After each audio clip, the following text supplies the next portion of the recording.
Hello, you guys, and welcome to my YouTube channel, Expansive Life. I'm so excited to have you here, and I'm so excited to be here. This is a new channel. This is a project that I've been thinking about doing for a while. I just have so much information that I've been studying and learning about that I've been wanting to share, so I'm channeling it here. Get it? Channeling? Ha. So today I wanted to start off by talking about the Myers-Briggs. This is going to be the first video on my channel, and I think it's a very good place to start because it really, for me, was the entry point into a lot of these other concepts that I'm going to be talking about, which, by the way, will include more deep topics related to the Myers-Briggs and also Jungian psychology, shadow work, active imagination, dream analysis, leadership, religion and spirituality, growth mindset in general. So there's so many topics that I'm very excited to be discussing and creating a conversation about. So please stick around, subscribe to follow along, to learn more, and to stay in touch with me in this conversation. Today, I just want to give a very brief overview of the Myers-Briggs. In future videos, I'm going to go more in depth into examples, my personal experiences of my clients and students, and also I'll go more in depth into cognitive functions, which relates the Myers-Briggs more to Jungian psychology and to Carl Jung's theory of psychological types, which is actually where the Myers-Briggs is rooted from. But I think in some ways it maintains its roots, but in some ways it's lost its roots. So I want to do Carl Jung his justice and bring the Myers-Briggs back to his roots and kind of synthesize those two concepts together. So without further ado, let's get started. Actually, I'm a Certified MBTI Master practitioner, which means that I've gone a step further beyond the initial Myers-Briggs practitioner certification. So I'm confident to say that I'm a very strong expert in this. Today, I wanted to give you a very brief overview and introduction to the Myers-Briggs. And for more information, stay in touch for future videos, especially look for my video about cognitive functions, which is a very important aspect of the Myers-Briggs, which is not commonly known. And I think more people should know about it because it gives such a useful framework for how you can actually use the Myers-Briggs to grow and to learn more about yourself rather than thinking it's a system that puts people in boxes. So I will get more into that later, but for now, I really want to give you just a brief introduction. I'll try to keep it short. So let's get into it. There's 4 preference pairs of the Myers-Briggs, which equals 8 preferences in total. We call them preference pairs because it's simply a preference.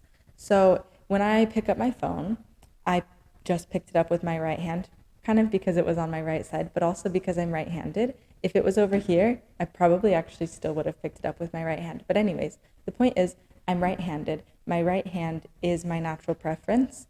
I have a left hand. I can use my left hand, but I usually use my right hand first because it's more natural to me. So we can say I have a preference for my right hand, or I prefer to use my right hand. With each of these preference pairs, it's exactly the same. There's 4 pairs that I'm listing somewhere on the screen, and each of those pairs has like 2 options. That's why it's a pair. And of each pair, you have and you use both functions actually, but the point of the Myers-Briggs is to look for which ones you use more naturally, which ones you default to. If you could be in a world where you could just exist and be any way you want to be, which preference would you prefer? Just keep that in mind as we go through each of these preference pairs, that we're looking for the most natural option for yourself. Okay, so the first pair is extroversion and introversion. This one's much more popular. So extroversion is more oriented towards the outer world. Introversion is more oriented towards the inner world.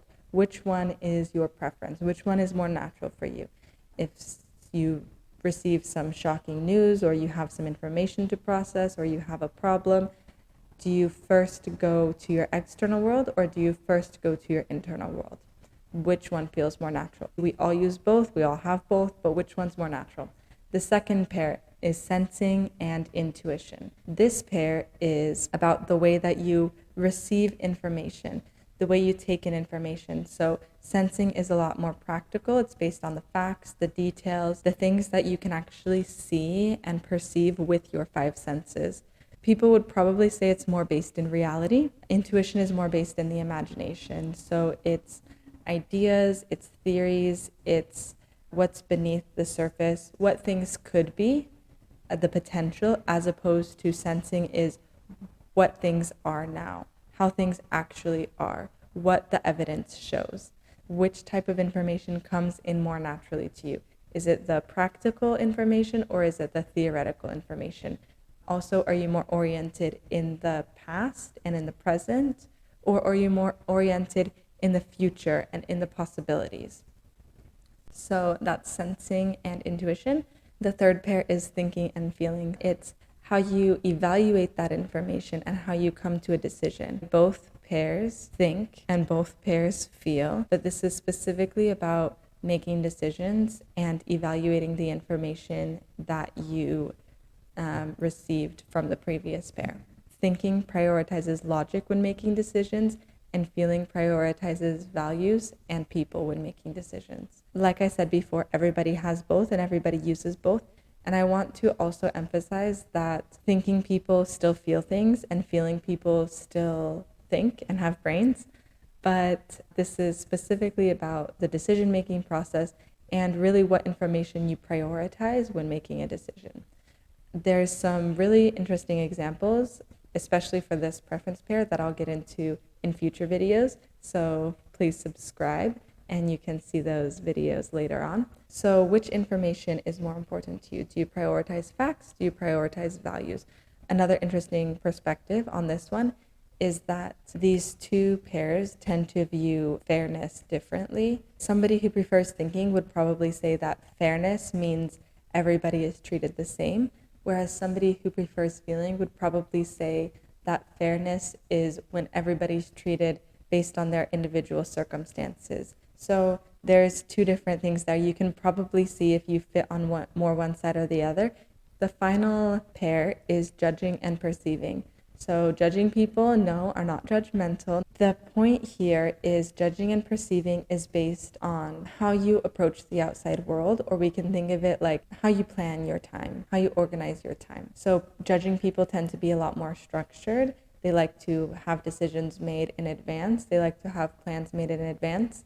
They enjoy functioning in that way. Perceiving people like to have things open. They like to be more adaptable. They like things to be a little bit more open-ended to keep the options open. One more thing about judging and perceiving is that people who prefer judging tend to prefer conversations to have a purpose. If the conversation is about like a decision that needs to be made, they prefer the decision to be made in the conversation. Whereas people who prefer perceiving, they actually enjoy conversations that are more open-ended and more ambiguous, kind of like exploratory conversations, I could even call it. And then they would probably take time after the conversation to maybe process and start making the decision during that time, but not necessarily in the conversation itself. That's a quick introduction to all four of those pairs. I hope that helps. So what did you learn today? What is your type? Let me know in the comments below what your type is, and also if you had any confusion about a specific type or a specific preference pair that didn't come out clear to you. And thanks so much for joining me today. I'll see you in the next video.